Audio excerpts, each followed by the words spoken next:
संसारो यत्पादाम्बुजरेण वा वीरानन्दान्निजाचार्यान् प्रणमामि मुहुर्मुहुः यदनुग्रहातिगो भवेत् तमहं सर्वदा वन्दे श्रीमद्वल्लभनन्दनम् अज्ञानतिमिरान्धस्य ज्ञानाञ्जनशलाकया चक्षुरुन्मीलितं येन तस्मै श्रीगुरवे नमः। नमामि हृदये शेषे नीलाक्षीराब्धिशायनम् लक्ष्मीसहस्रलीलाभिः सेव्यमानं कलानिधिम् चतुर्भिश्च चतुर्भिश्च चतुर्भिश्च त्रिभिस्तथा षड्भिर्विराजते योऽसौ पञ्चधा हृदये मम। आचार्य वाच प्रणमामि। भाष्य निबंध सुबोधिनी साहित राष्ट्रवास्ता मस्वांतागत्य कृपा पुतास्ता मदीय वाचाम रचयन्त अलंकृतम्।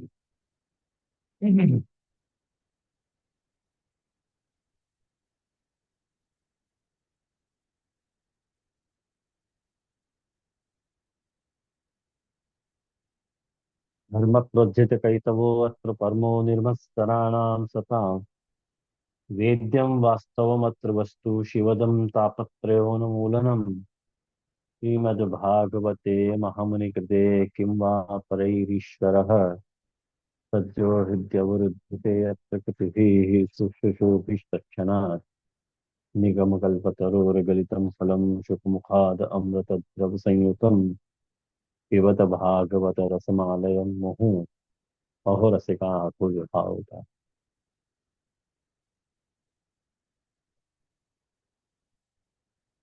तो आज की क्लास में पूर्व प्रसंग में अपने 7 श्लोक पूरे करें और आज आठवें श्लोक में दूत प्रवाल बृहद्पलाब्ध मालानुप्रस्थ परिधान विचित्र वेशौ मध्ये विरेज तुरलम पशुपाल गोष्ठाम यंगे रंगे यथा नटवरौ वच गायमानौ। ये श्लोक को अर्थ जो है वो वाक्य अर्थ की विचारणा में, जैसे 7वें श्लोक में अपन ने पीठिका में यह बात को विचार की हो तो आप लोगों को सबन को ध्यान रहेगा कि मैंने पीठिका आपको बताई थी। वह पीठिका में 7वां और 8वां श्लोक जो है संयोग रसात्मक और विप्रयोग रसात्मक स्वरूप को वर्णन आ रहे हो है। तो प्रभु के संयोग रसात्मक स्वरूप को वर्णन 7वें श्लोक में आयो और प्रभु के विप्रलंब श्रृंगार रसात्मक स्वरूप को वर्णन या 8वें श्लोक में आ रहे हो है। तो रूप से ये बात अपने को ध्यान में रखनी है। बाकी आप लोग पॉइंट्स के रूप में आप लिख के रख लो तो 8वां श्लोक डैम इजी हो जाएगा। बाकी लिए कुछ तैयारी मैं आपको बताना चाहूंगा कि 2-3 बातें जैसे कि ये मैंने बताई आपको कि विप्रयोग रसात्मक स्वरूप को वर्णन यहाँ में आ रहे हैं। बाकी बाद जो जो दूसरी बात आपको याद रखनी है यहाँ में कि यहाँ में रस की बात आ रही है। और जब रस की बात आ रही है तो मैंने रस निरूपण प्रकार भी थोड़ा आप ध्यान में रख लोगे तो बहुत अच्छा रहेगा मेरे हिसाब से। वकलो मैं चार्ट भी आपको बना के भेजो है, आपको मैंने ग्रुप में शेयर कियो तो वो चार्ट पर चार्ट को भी अपन विचार कर लें अभी हमें क्लास में। लेकिन कुल मिला के जब रसन की प्रक्रिया, ध्यान से समझिए यह बात को, विषय थोड़ा क्लिष्ट है। आपको ध्यान भटको के वाक्य हाथ से निकले कि जब अपन रस की प्रक्रिया को समझ रहे हैं, तो रस की प्रक्रिया संयोगात्मक भी है, विप्रयोगात्मक भी है। रस द्विदल है। जब रस संयोगात्मक स्वरूप को वर्णन अपने को चल रहे हो है, संयोगात्मक स्वरूप को वर्णन जब अपन कर रहे हैं, तो कोई प्रॉब्लम ही नहीं है। काहे कि जो संयोगात्मक स्वरूप सामने विराज रहे हो, और संयोग रसानुभूति में जो रसानुभूति करता है, वो संयोग रस की पार्टी बन रहे हो। मुझको लगे मैंने बात समझाई आपकी। लेकिन जब विप्रयोगात्मक स्वरूप को वर्णन चल रहा है, तो रसानुभूति करता व प्रक्रिया में उपस्थित नहीं है।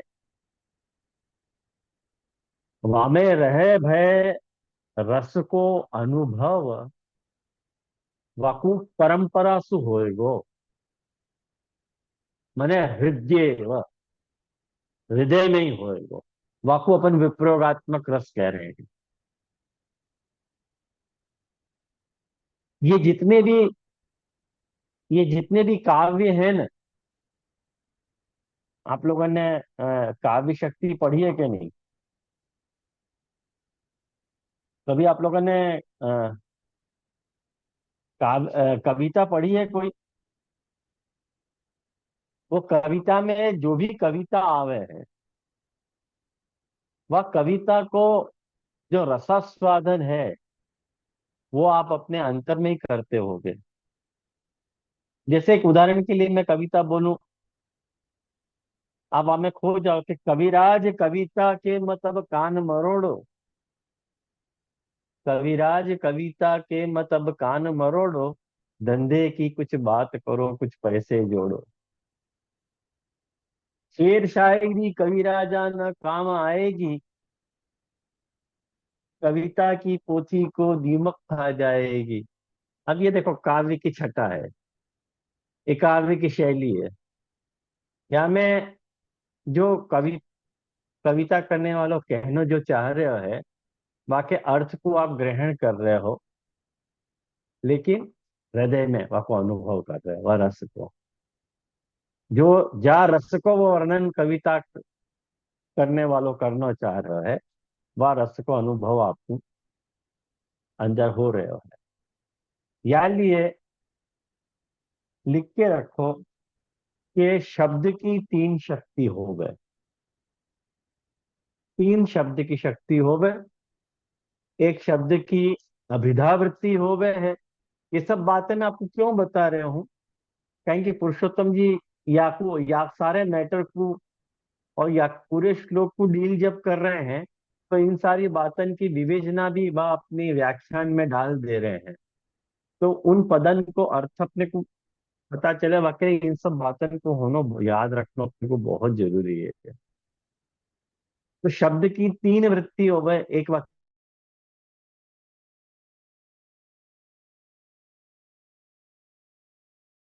एक वाकी व्यंजना वृत्ति हो गए।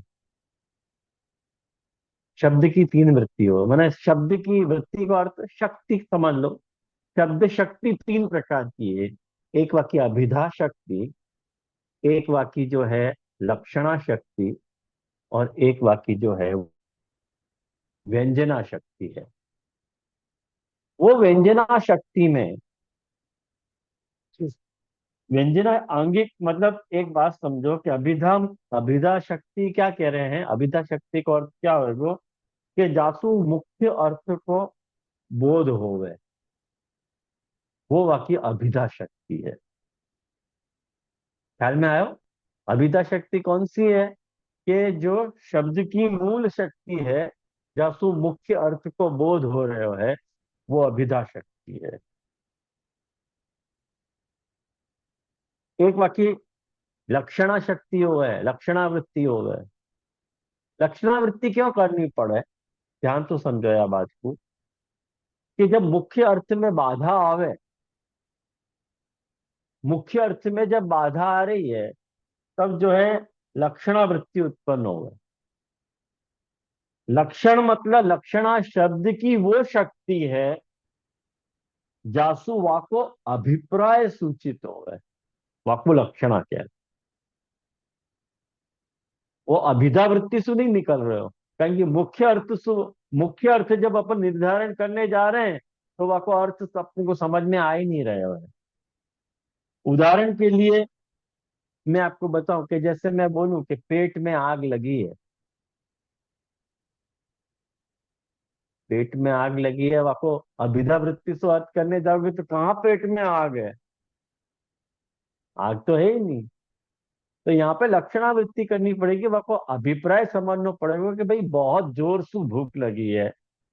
वाको अपन यूं कहना चाह रहे हैं कि पेट में आग लगी है। या तो अपन यूं भी कह सके कि भाई पेट में चूहा कूद रहे हैं। अरे पेट में चूहा कूद रहे हैं तो मतलब वाको लक्षणावृत्ति से वो अर्थ आएगा, अभिधा वृत्ति से वाको अर्थ समझ में नहीं आ सके है। और जैसे वियोग में नायिका जो है वो हवा में उड़ने लगी, हवा में उड़ने लगी मतलब हवा में उड़ तो नहीं रही है। अभिधा वृत्ति से अर्थ करोगे तो नहीं आएगा समझ में, लक्षणावृत्ति करोगे तो समझ में आ जाएगा, है ना। तो ये वाकु अभिधा वृत्ति है। और तीसरी जो शक्ति है व्यंजना शक्ति, या को अपन व्यंग कह रहे हैं। माने जब मुख्यार्थ से भी अर्थ की स्पष्टता नहीं हो रही है, अभिधा वृत्ति से भी अर्थ की स्पष्टता नहीं हो रही है, और लक्षणावृत्ति से भी अर्थ अपने को पता नहीं चल रहा है। क्यों नहीं पता चल रहा है, कि व्यंजना शक्ति से जो अर्थ वाक्य को निकल रहे है वो अकथित वो अकथित अर्थ है ही नहीं वो अर्थ, लेकिन कहने वाला कहना चाह रहे हो। जैसे एक बात समझ लो, या को अर्थ कैसे लिखोगे कि मूल में छिपे अकथित अर्थ को जो स्पष्ट करे वो व्यंजना शक्ति है। या की परिभाषा आपको लिखनी है तो ऐसे लिख सकते। या को उदाहरण कैसे अपन समझ सके, जैसे अपन कहें कि भाई मुर्गा ने बांग दी, मुर्गा ने बांग दी। अब मुर्गा ने बांग दी, अभिधा वृत्ति सुबह को अर्थ करने जाओगे तो अब मुर्गा ने बांग दी को मतलब क्या है, मुर्गा जोर से सुबह चिल्लाए हो, वो अर्थ नहीं है। लक्षणावृत्ति को तो अवकाश ही नहीं है वहां पे। तो भाई कहना क्या चाह रहे हो, कहने वालों ये कहना चाह रहे है कि भाई सुबह हो गई है, काम पे लगो। ये व्यंजना शक्ति है। आई समझ में आप लोगों को। जैसे अपन यो कहे के गंगा में गांव है, गंगा में गांव है, तो अभिधा वृत्ति से तो गंगा में गांव हो ही नहीं सके।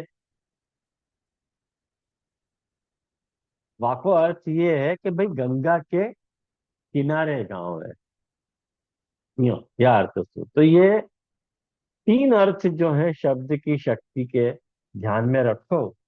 तो शब्द कारण के तीन प्रकार के हुए हैं, वाचक, लक्षक और व्यंजक। ऐसे तीन प्रकार के शब्द हुए हैं। कुछ शब्द वाचक हुए हैं तो उनको वाच्यार्थ हो गए हैं। कुछ अर्थ जो है लक्षक, कुछ शब्द जो है माने लक्षक हुए हैं तो उनको लक्ष्यार्थ हुए हैं। और कुछ अर्थ जो है व्यंजक हुए हैं कुछ शब्द, तो उनको व्यंगार्थ हो गए। आई समझ में।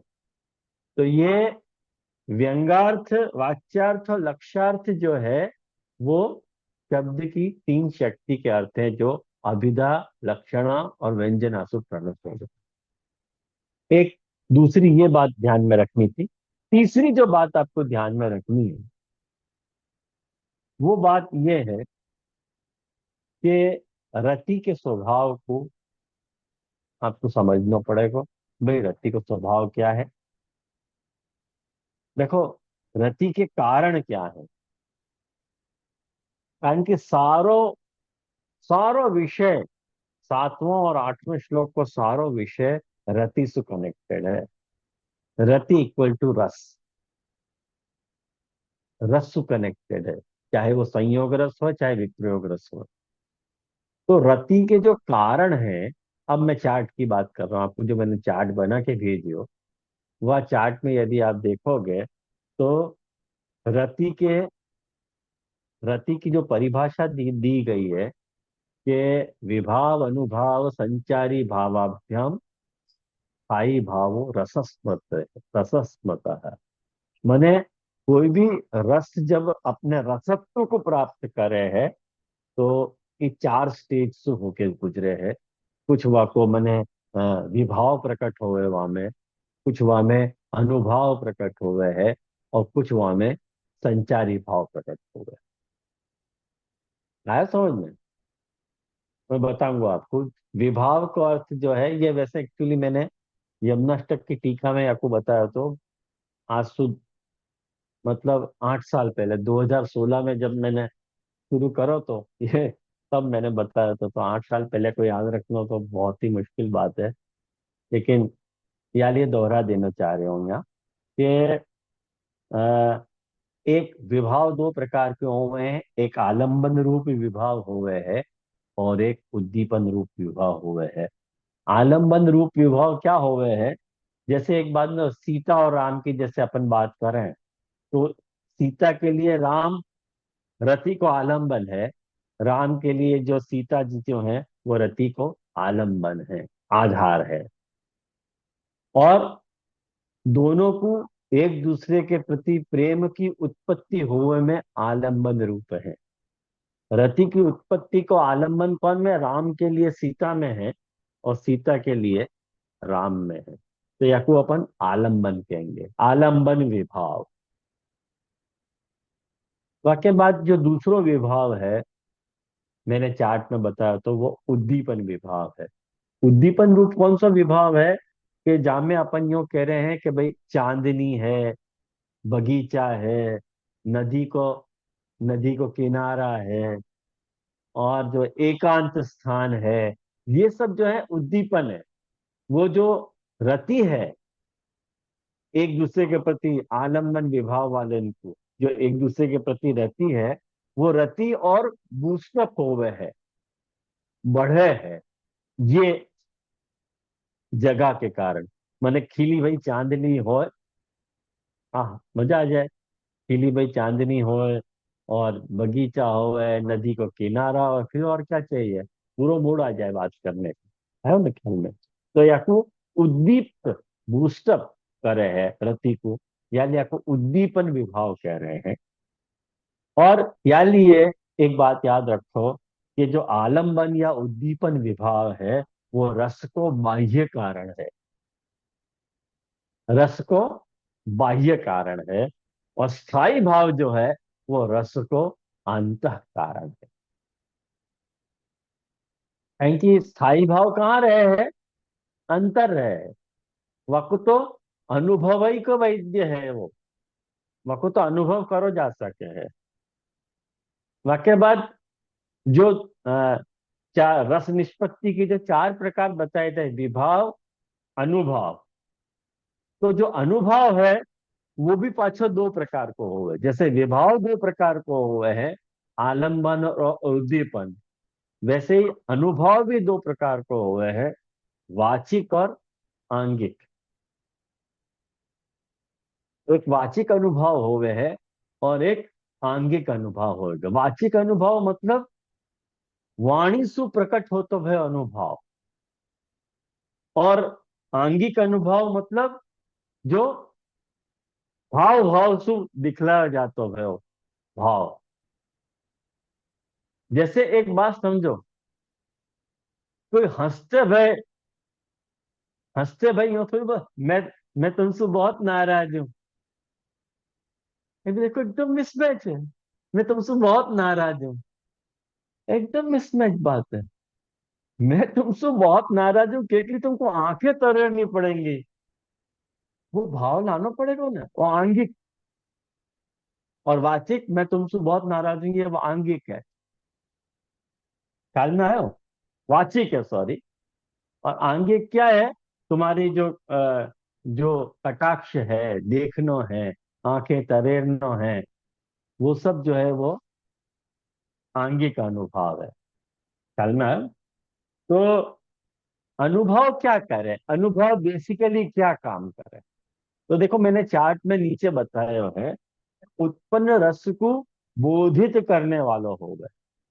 जासु जो जो रस उत्पन्न हो रहे है, वह रस को बोध तुमको अनुभव के द्वारा प्रकट हो गए।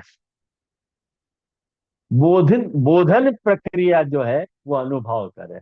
तो पता कैसे चले कौन सा भाव है ये? कहें कि देखो, नवरस माने गए प्रेम, हास, शोक, क्रोध, उत्साह, जुगुप्सा, विस्मय और भय और निर्वेद, ये नवरस माने गए हैं। तो जो भी रस प्रकट हो रहा है, वह रस को कोई ना कोई अनुभव प्रकट हो। जैसे अपन डर जावे, कोई जा व्यक्ति से अपन कभी मिले नहीं होवे, वो डर जावे तो अपने पूरे शरीर पे पसीना पसीना आ जाए। तो पसीना पसीना आनो, ये भयानक रस को जो है वो अनुभव है ना? हाँ, बोल उमंग। जी जी, एक बार नौरस लिखा देंगे आप, सिंपल अर्थ सहित। रति, हास्य, शोक, क्रोध, उत्साह, घृणा,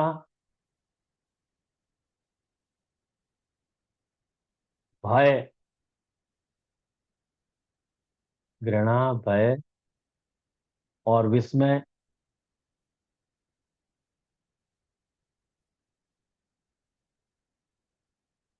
मैं मिस्टेक तो नहीं कर रहा हूँ, मैं बराबर लिखा है ना? श्रृंगार रह गयो ना। हाँ, हाँ, प्रेम लिखा है ना? हाँ, रति आपने लिखा है बराबर। रति, हाँ। हास्य, शोक, क्रोध, उत्साह, घृणा, भय और विस्मय। एक जुगुप्सा जु आपने कही थी। जुगुप्सा, हाँ, जुगुप्सा भी है। जी जी, जुगुप्सा क्या हो गया? घृणा।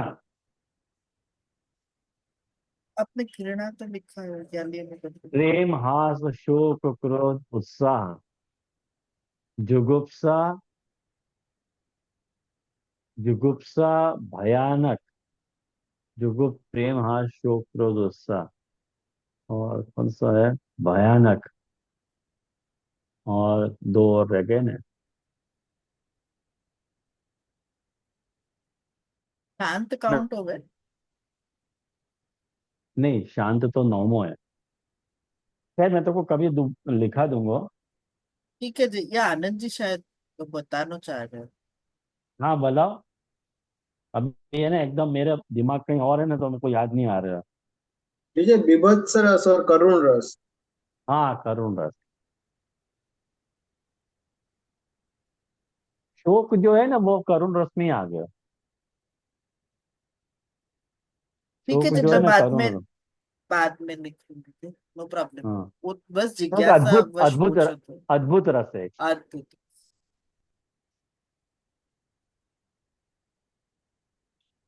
ठीक है जी। भयानक, भयानक, विभत्स और अद्भुत, ये तीन है। प्रेम, हास, शोक, क्रोध, उत्साह, भयानक, विभत्स और अद्भुत। और आठवां नौवो जो है निर्वेद। और 10वां भक्ति रस। ऐसे अपन 10 रस माने हैं, बाहर जो है वो 9 रस माने हैं। तो जैसे कि मैंने आपको बताया था कि ये अनुभव जो है, जैसे अपन कोई से प्रथम बार ही मिल रहे हो, तो अपने मन में डर को संचार हो जाए। और वो डर के कारण कौन सा अनुभव प्रकट हो? शरीर में पसीना आ जाए, पूरे शरीर में पसीना पसीना हो जाए। कोई अपने को ऐसे कहे कि भाई गर्मी लग रही है, कि क्या बात है, वो गर्मी के कारण निकलते हुए पसीना नहीं है, वो कोई अपरिचित व्यक्ति से मिलने के कारण प्रकट होते हुए अनुभव है। वो अनुभव अपने मन की स्थिति को आईना हो गया, वो अपने को बता रहे कि मन की स्थिति अभी कैसी है ना। तो उत्पन्न रस को बोधित करने वालों जो हो गए वो अनुभव हो गए है। और वाके बाद व्यभिचारी रस क्या करे, देखो अब व्यभिचारी रस क्या करे। व्यभिचारी रस जो है ना, उत्पन्न रस को परिपोषक हो गए, उत्पन्न रस को परिपोषक हो गए।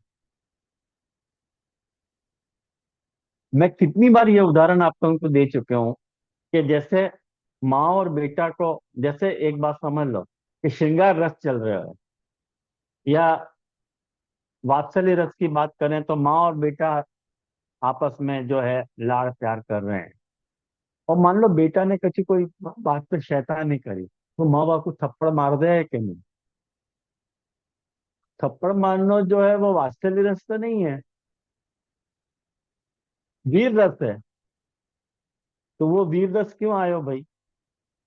भाई वो अगर नहीं डालेंगे तो वो वात्सल्य रस को पोषित नहीं करेगा। ये सब मिलके वात्सल्य रस की मैंने, व्यभिचारी भाव की ब्यूटी हमें है कि वो कुछ सेकंड के लिए या कुछ देर के लिए आवे और चलो जाए, स्थायी नहीं रहे।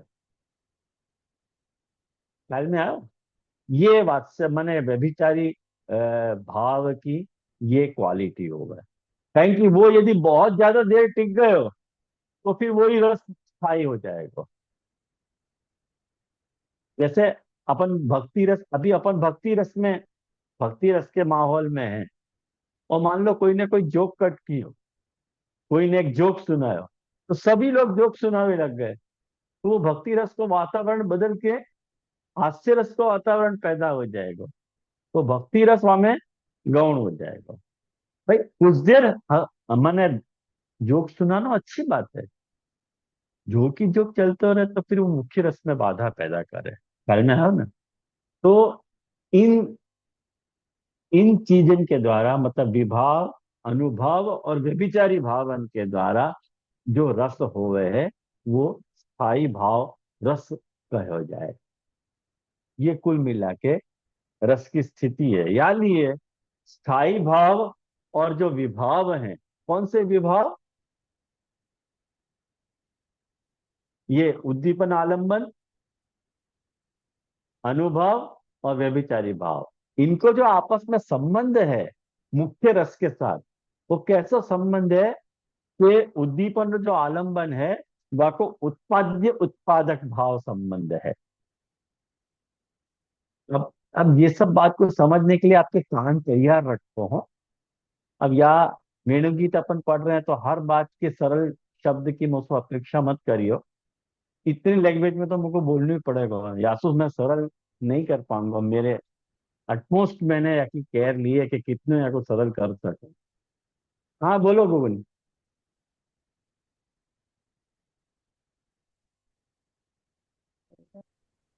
हाँ जी जी, दंडवत प्रणाम। जय जय, ये संचारी भाव ही व्यभिचारी भाव है या कोई हाँ और भाव है? नहीं, संचारी भाव है, व्यभिचारी भाव है, बराबर। अच्छा, और जय जय वो वीर रस मिस हो रहा था, वीर रस। क्रोध जो है ना वो वीर रस की बात है। अच्छा, हाँ। ठीक है। प्रेम, हास, शोक, क्रोध, उत्साह, समझ में आया ना? जुगुप्सा, अद्भुत और विस्मय। तो एक बात समझो कि अनुभव में जो विभाव को संबंध है, स्थायी भाव के साथ अनुभव को जो संबंध है वो गम्य गमक भाव संबंध है। कहें कि वाक्य, कहें कि वो बोधक है ना रस को, रस को बोधक होने के कारण वो बात अपने को पता चल रही है, तो गम्य गमक भाव संबंध है रस के साथ वाको। और जहां तक व्यभिचारी भाव का संबंध है, वाको स्थायी भाव के साथ पोष्य पोषक भाव को संबंध है। कारण कि वो परिपोषक है, रस को परिपोषक करे और परिपोषण करे, वासु रस और पुष्ट हो, ख्याल में है ना?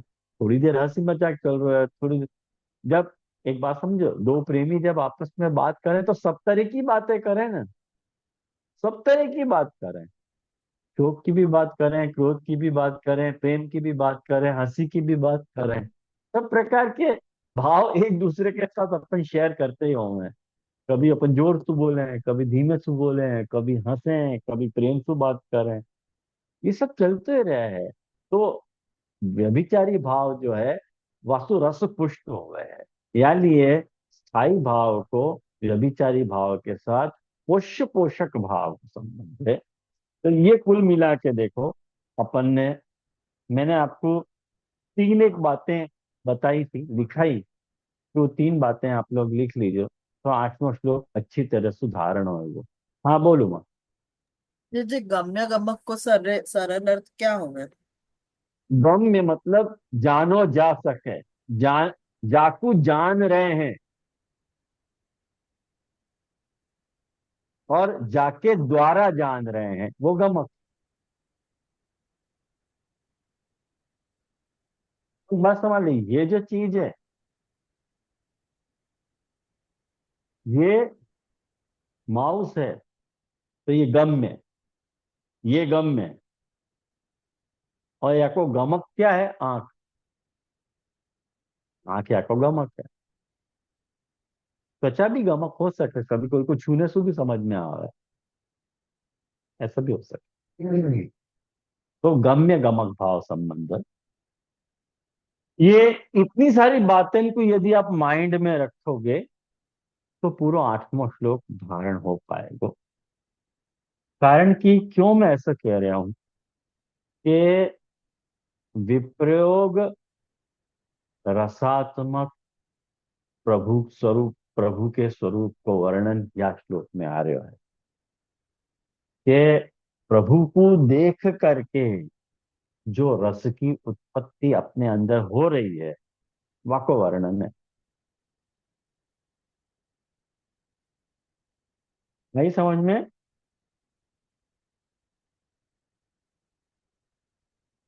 रस में रस को प्रकट करने की जो प्रक्रिया है वो चार है, वो भी लिखो, चौथी बात ये भी लिखो आप। अच्छा, बहुत जरूरी है ये।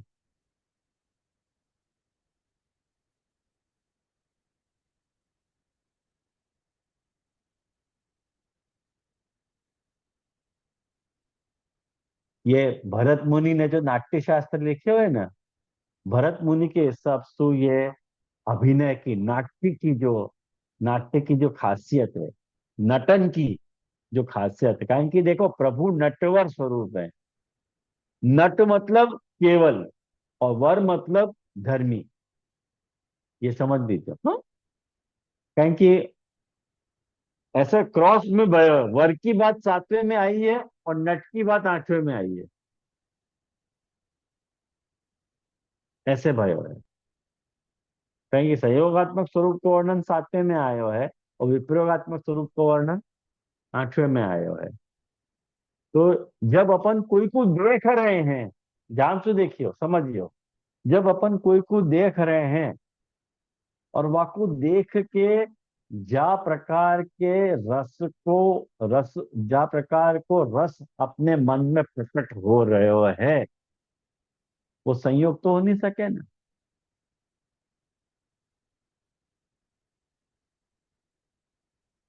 विपरीत की बात है वो तो, फन का पार्टी है वहां। जैसे अपन पिक्चर देखने जाएं, हीरो हीरोइन से बात करे तो हर लड़का यही सोचे कि मैं भी अपनी फियांसी से या वाइफ से ऐसे ही बात करूंगा, और कोई या प्रकार की रस की उत्पत्ति हो गए, जो भी रस वो लोग दिखावे, जो भी। तो जो भी नटन की जो प्रक्रिया है, नाटक की जो भी प्रक्रिया है, जब अपन कोई नाटक देखने जा रहे हैं, पिक्चर देखने जा रहे हैं, तब वह प्रक्रिया में अपन पार्टी नहीं है, लेकिन वह प्रक्रिया में जो भी रस की उत्पत्ति दिखाई जा रही है, वह रसोत्पत्ति को अनुभव अपने को मनसा करना है। ये विप्रयोग रस की खास बात है। तो नटन में कौन सी चार बातें कही जाए हैं? पहली आंगिक जो अनुभव वाली बात है, मैंने आपको बता ही चुका हूँ। भरत मुनि भी यही बात को कह रहे हैं, आंगिक अभिनय हो गए। एक जैसे जैसे जैसे एक बात समझो, देखने की स्टाइल है। कोई लड़की है और कोई लड़की यूं देख रही है और यूं देख रही है, फर्क है कि नहीं? आंगिक अभिनय में।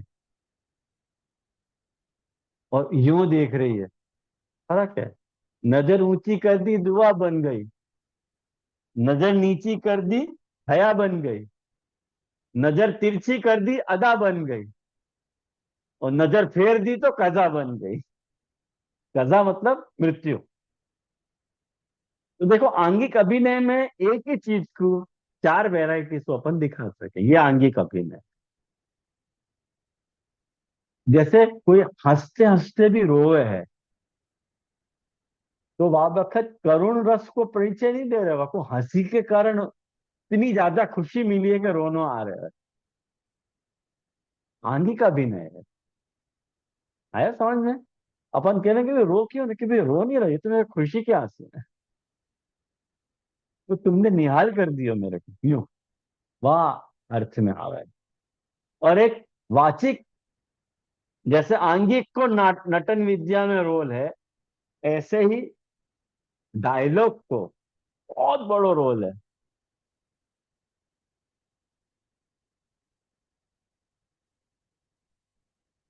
मैं मेरे बचपन की आपको बात बताऊं, बड़ी इंटरेस्टिंग, कि जब मैं स्कूल में था, तो स्कूल में छत्रपति शिवाजी महाराज के ऊपर एक नाटक, हमारे स्कूल वाले ने बनाया हो। तो जाहिर है मुझको राजा का रोल तो मिलने वालों नहीं, तो राजा के रोल तो जो हर की सर की बहुत हाजी जी करे, वाको राजा को रोल मिलना, तो मुझको सिपाही को रोल, एक सेनापति को रोल मिलो। तो मेरे, जब है ना वो आक्रमण करे ना मुगल सल्तनत शिवाजी महाराज के ऊपर, तब शिवाजी महाराज सोच विचार में ऐसे बैठे हुए हैं, और सेनापति को पूछना होगा कि क्या आप आत्मसमर्पण करेंगे, यूं पूछना होगा। और वो डायलॉग मेरे को आया, तो अब रिहर्सल चल रही थी वहां, और मैं वहां पे पूछा, महाराज क्या आप आत्मसमर्पण करेंगे? तो टीचर ने बोला कि क्या बोल रहे हो तू, तेरे बोलने से लग ही नहीं रहा है कि वो आत्मसमर्पण करने वाले हैं। ऐसा बोल के वो अंदर तक फील हो गए। ऐसा बोल, क्या आप आत्मसमर्पण करेंगे? ऐसे चिल्ला के नहीं बोलना। फिर उन्होंने मुझको टेक्निक से कहवाने की कि नहीं, वाकू तू ऐसे फील करके मैं सेनापति हूँ, सारी सेना का भार मेरे ऊपर है, और शिवाजी महाराज यदि आत्मसमर्पण कर देंगे तो मराठा राज्य सल्तनत को क्या होएगा, ये तू फील कर और बोल। वह दर्द के कारण तू पूछ, तो को आएगा वाचिक, तेरे मुंह से अपने आप निकलेगा। तो मैंने पूछा, महाराज क्या आप आत्मसमर्पण करेंगे? ये देखो, बाकी स्टाइल पूरी बदल गई, डायलॉग एक तो एक है, लेकिन वो जी बाकी जो वाचिक अभिव्यक्ति है, वाके कारण सारी बोलने की, वाको सारो भाव जो है नटन को बदल गयो। तो वाके बाद तीसरो पार्ट जो नटन में खास काउंट हुए है, वाको आहार्य अनुभव कहवे।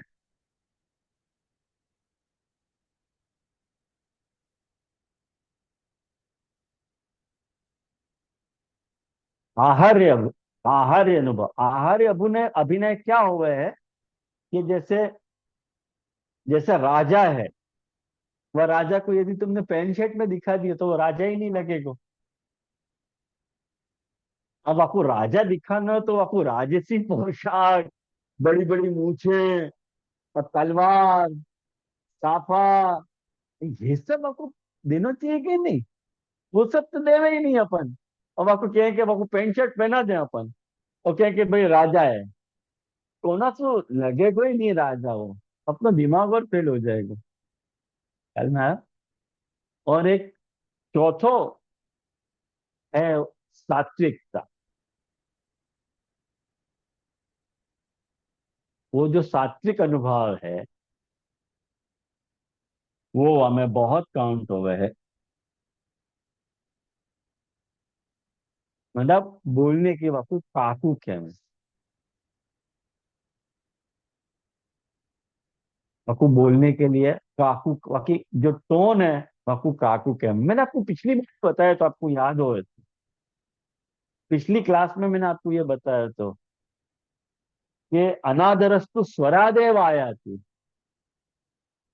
जैसे गोपी जी ने ये बात करी, अक्षरवताम फलम इदम,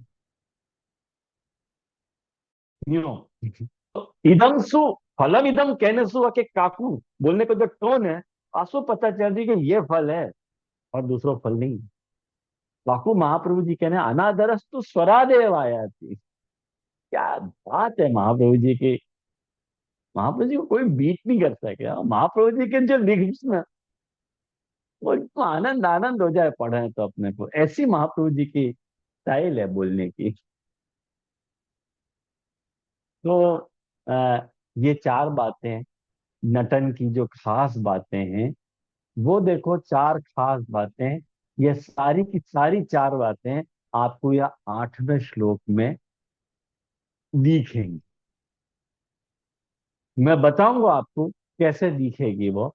अपने पास समय, आज 8वें श्लोक को प्रारंभ तो अपन करेंगे, लेकिन ये सब बातें आपको बता दूं तो ये सब बैकग्राउंड आपको जान के रखोगे ना, तब 8वां श्लोक समझ में आएगा। नहीं तो आपको यही समझ में नहीं आएगा कि हाँ भाई,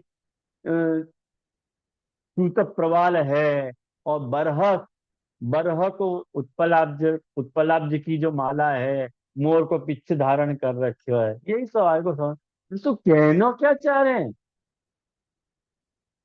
वास्तु जो कच्छ है वो स्पष्ट होना चाहिए। है समझ में?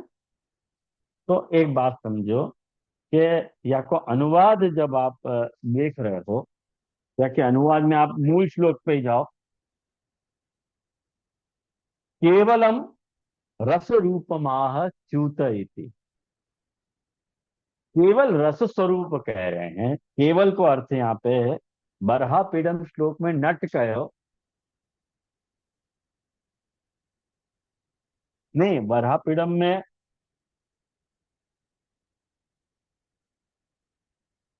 वर कहो, यहाँ नट कह रहे हैं।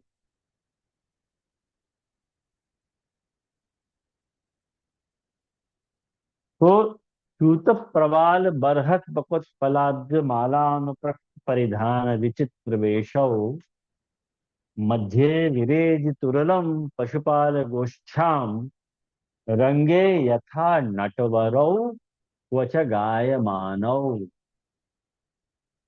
मैंने च्यूत प्रवाल को अर्थ को, जो मतलब प्रवाल को अर्थ हुए है, च्यूत को अर्थ हुए आम, तो प्रवाल को अर्थ हुए पत्ताएं। कौन से पत्ता? प्रवाल पर्ण नहीं है, च्यूत पर्ण नहीं कह रहे हैं, च्यूत प्रवाल कह रहे हैं।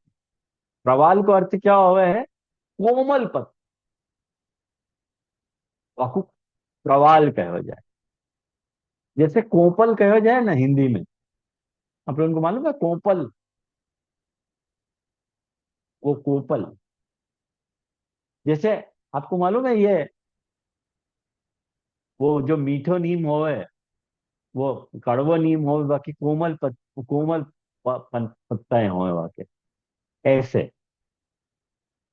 तो आम के कोमल पत्ताएं जिनने श्री कर्ण में धारण कर रखे हैं, पहली बात। बरह, बरह स्तबक, बरह मतलब मोर, और स्तबक तो अर्थ हो गए गुच्छा। मोर पीछ के गुच्छा जाने मस्तक पे धारण कर रखे हैं। च्यूत प्रवाल एक, बरह स्तबक दो, और उत्पलाब्ज माला। उत्पलाब्ज को अर्थ हो है, उत्पल मतलब उत्पल नील कमल को कहना। नील कमल उत्पल है। पुष्पलाब्ज मालानुप्रक्त परिधान विचित्र वेशो। और कमल की माला जाने अपने श्रीकंठ में धारण कर रखी है, और इन तीनों चीजन सु अनुप्रक्त मिलो भयो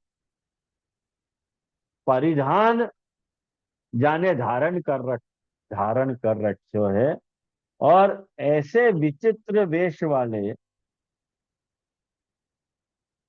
कौन विचित्र वेश वाले? तो कह रहे हैं नटवरौ, राम और कृष्ण जो हैं वे रंगे यथा,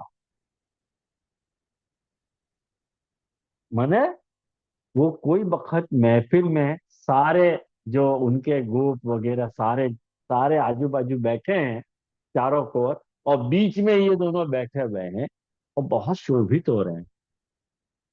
गोपालन की जो गोष्ठी है, गोपालन को जो समूह है, वह समूह में ये दोनों कृष्ण और बलराम कैसे बैठे हुए बहुत शोभित हो रहे हैं। कुछ गाय मानव, काल में आयो ना, जैसे कोई रंग मंडप में मने शोभित हो गए हैं, ऐसे दोनों गोपालन की जो गोष्ठी है वह में शोभित हो रहे हैं। ये पूरा मूल श्लोक है जो महाप्रभु जी ने, मैंने ये भागवत को मूल श्लोक है। अब या कि सुबोधनी जी में, अब देखो सुबोधनी जी, हाँ बोलो।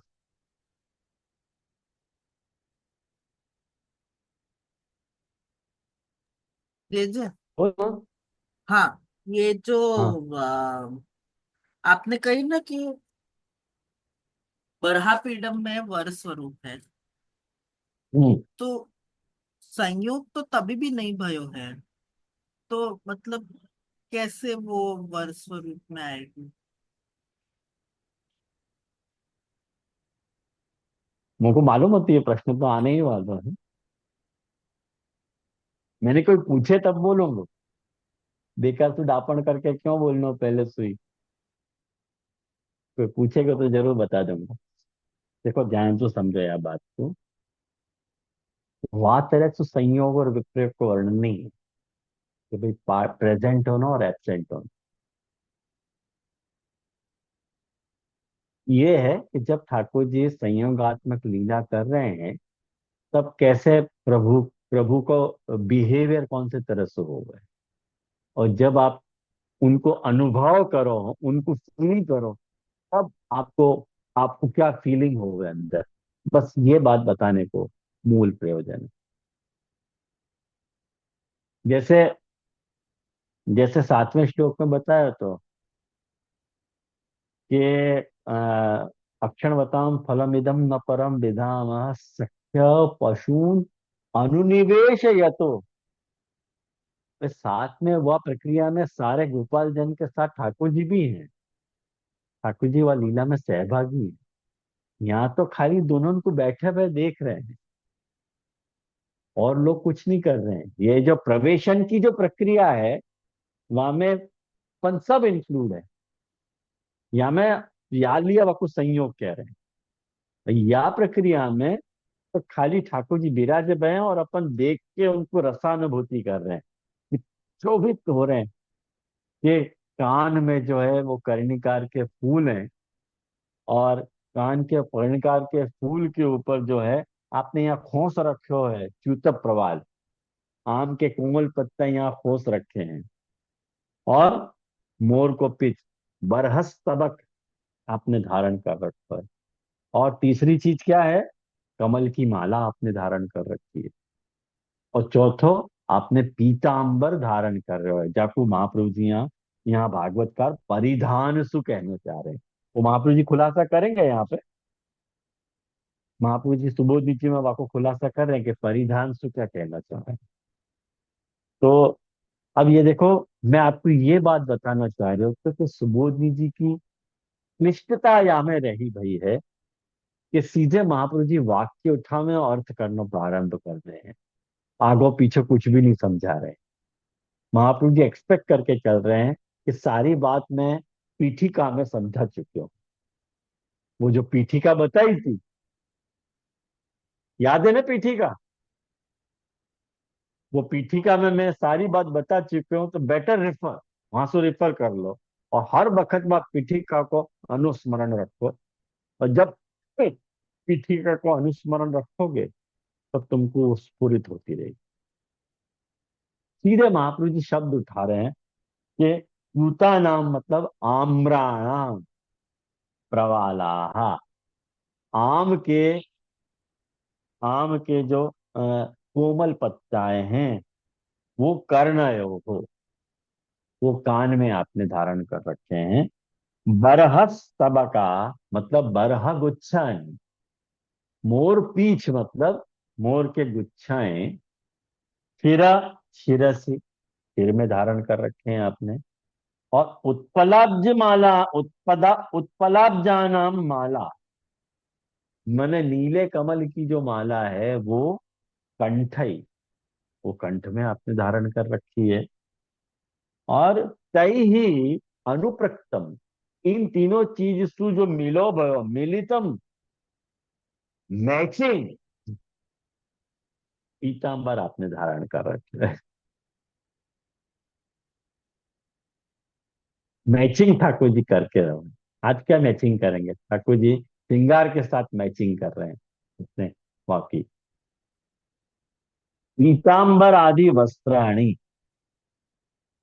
और वाके कारण तई ही विचित्र वेशो ययो, जिनको विचित्र वेश है, एतादृशो ऐसे, उभाव अपि, उभाव अपि मतलब राम और श्याम दोनों, पशुपाल गोष्ठ्याम, पशुपालन की जो गोष्ठी है, वह पशुपाल की गोष्ठी में मध्य विरेज तू, बहुत अच्छी तरह शोभित हो रहे थे दोनों जने। आयो ध्यान में? अब आगे देखो महाप्रभु जी ये बात बता रहे हैं कि रसाभिनय, रस के अभिनय में। अब देखो अभिनय की बात कर रहे हैं, एक्टिंग की बात कर रहे हैं। जब रस को अभिनय करना है, जब अभिनय करना है, अभिनय कब किया जाए? जब नट रूप होए तब। वर रूप होए तो अभिनय नहीं होवे, तब तो संभोग ही होवे, मिलना ही होवे। लेकिन अभिनय कब होवे? जब अपन विप्रयोग को समय हुए तब।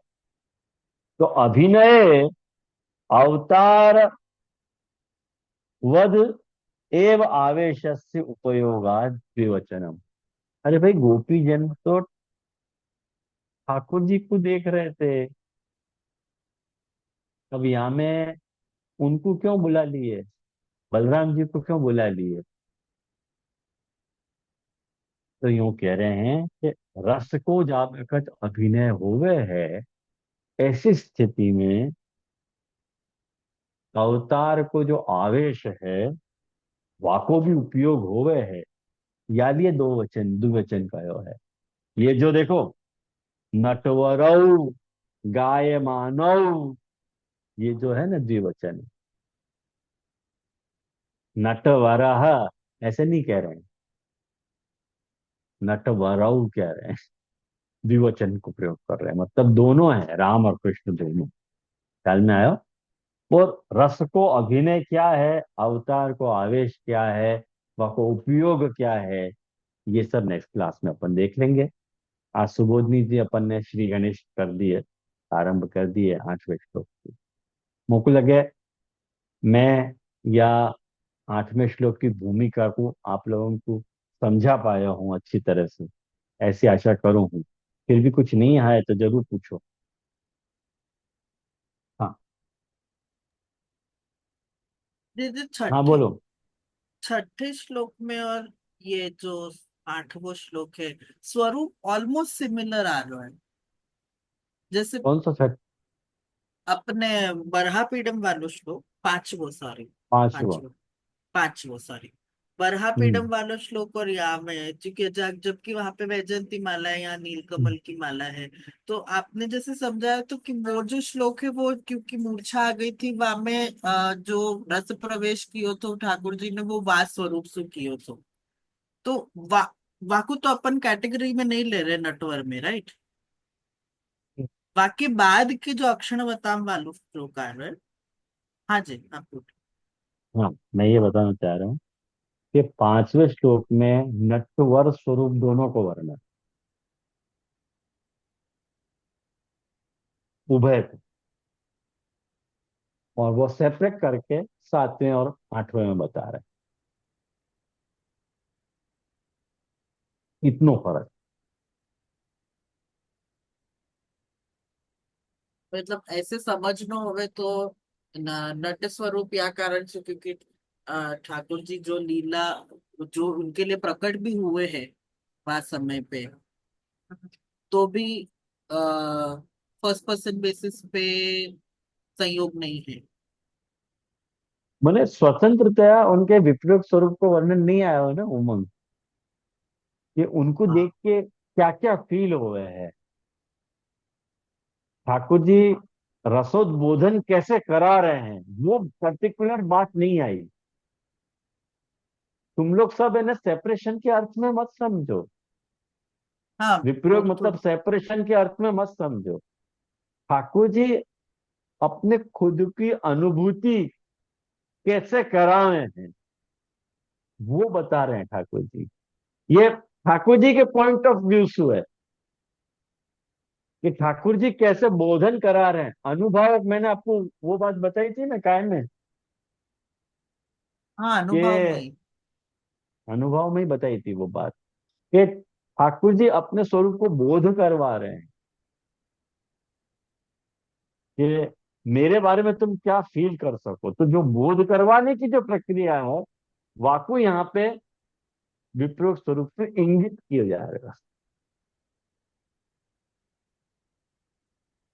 संयोगात्मक स्वरूप तो सामने दिख ही रहा, वाका भी वर्णन हो सके है और विप्रोक स्वरूप को भी वर्णन हो सके है। लेकिन संयोगात्मक स्वरूप को जो भी वर्णन है वो अपन अपनी अपनी नरी आंखन से देख सकते हैं। लेकिन विप्रयोगात्मक स्वरूप को जो वर्णन है वो हर एक को अलग अलग अनुभूति हो गए है। यहाँ में मल्लाना मस्ती वाला आएगा ना श्लोक एग्जैक्ट। क्यों नहीं आएगा, क्यों नहीं तो जैसे आएगा। ठाकुर जी दिख भी रहे हैं और ठाकुर जी के लिए जो भाव प्रकट हो रहे हैं वो सबके लिए अलग अलग हो रहे हैं, एग्जाम्पल की तरह। फिर तो गलती कर रहे हो। ये ठाकुर जी के point of view, Thakur ji खुद को वो दिखाना चाह रहे हैं कि मेरे दो भाव क्या है। ये मैंने ये मैंने सूतक प्रवाल क्यों धारण किया है, मैंने बरस को स्तबक क्यों धारण किया है, और उत्पलाभ जी की माला क्यों धारण करी है, और ये मैंने परि ये पीताम्बर क्यों धारण करा है। ये महाप्रभु जी बताएंगे ना तो अपने को ध्यान में आए। वो हमेशा अपने दृष्टिकोण से सोच रहे कि होवे ना, तो हाँ, उल्टो आनो डिफिकल्ट हो रहा है थोड़ा। हाँ, पर बस अब ये बात। थोड़ा कोशिश करूंगा मैं, ये आपने समझाया है तो वैसे तो। बहुत ब्यूटीफुल श्लोक है ये, बहुत 8वां श्लोक बहुत अच्छा है। हाँ, बोल मितुल। नगर प्रणाम जी। जी जी, तो जो आपने 7वें श्लोक में अक्षण विताम कही थी, अक्षण वितम फलम परम, तो वो वहां में आपने बताया था कि सर्वे इंद्रियों से जो अनुभव है वाकी बात कर रहे हैं। तो वो भी तो अनुभव की बात हो रही थी, तो 7वें में भी अनुभव आ रहे हैं, 8वें में भी अनुभव, क्योंकि आपने कि 7वें में जनरली प्रभु अपना स्वरूप दिखा रहे हैं और 8वें में अनुभव आ रहे हैं जो प्रभु, तो वो एक तो थोड़ा एक बात डिफरेंस कहूँ, समझ में नहीं आ रहा है, थोड़ा डिफिकल्ट हो रहा है। सीधी बात है, सर्वेंद्रिय से अनुभव हो रहा है कि नहीं, वहां छू भी तो सकते हैं ठाकुर जी को। हाँ, वहाँ छू सकते हैं। यहाँ का छुए की बात आ यहाँ रही है। छुए, तो वो जो छवि देखी थी वाको अनुभव मनसू कर रहे हैं। हाँ, अपन नहीं कर रहे हैं, ठाकुर जी। ठाकुर जी करावा रहे हैं, ठाकुर जी करा ठाकुर रहे हैं। जी ठाकुर जी ने क्यों चूतर प्रबल डाला वो अब पता चलेगी, तो तुमको ये प्रश्न अपने आप खत्म हो जाएगा। अभी वेट कर लो अगले क्लास तक। ठीक है जी, धन्यवाद। बोलो मतलब यहाँ आनंद में जी। जो एक मिनट हाँ से सिर्फ मित्तल भाई को क्लियर करने के लिए, जो अपने कर्ण को बताया था ना कि कर्ण में ये धारण क्यों है, क्यों धारण किया ठाकुर जी ने, तो हाँ कर्णयो कर्णिकारम क्यों, तो वो बताने के क्यों लिए, तो गुच्छा क्यों धारण करो, तो वो सारो जो है वो सारो नट में चलो जाएगा वो सारे भाव। नट नट में अब चला अब जाएगा। बैठ रहे, अब धीरे धीरे बैठ रहे। धन्यवाद धन्यवाद, कृपा करी महाराज, कृपा करी। आप बोलो जी, आनंद जी, आनंद करवाओ कुछ। हाँ जी सर, धन्यवाद प्रणाम। मेरा तो ये उमंग ने जो प्रश्न रेस किया ना, तो वहां में जो पंचम श्लोक है यो तो सुखदेव जी ने कहो, जब गोपिका असमर्थ भई, जब गुण वर्णन करवे में, जब सुखदेव जी के तरफ से ये श्लोक बोलियो भयो है, ये गोपिका की तरफ से तो बोलियो भयो ही नहीं है। तो सातवां और आठवां तो स्वतंत्र श्लोक ही गिनो जाएगा ना फिर।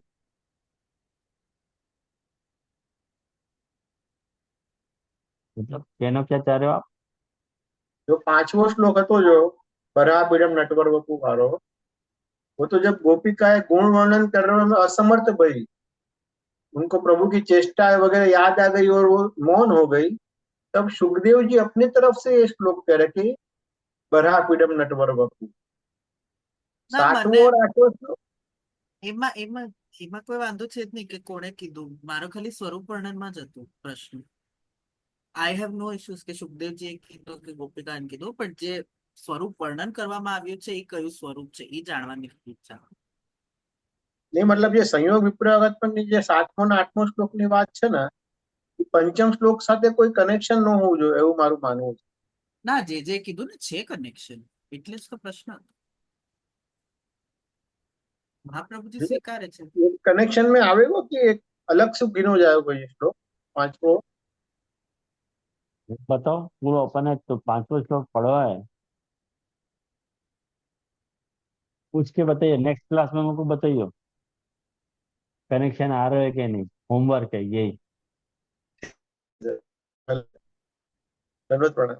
हाँ ऐसी बात।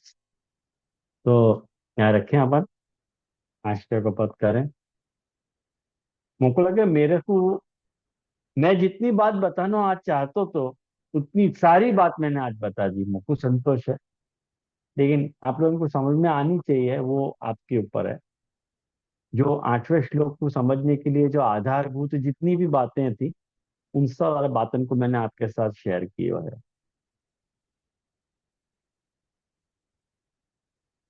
तो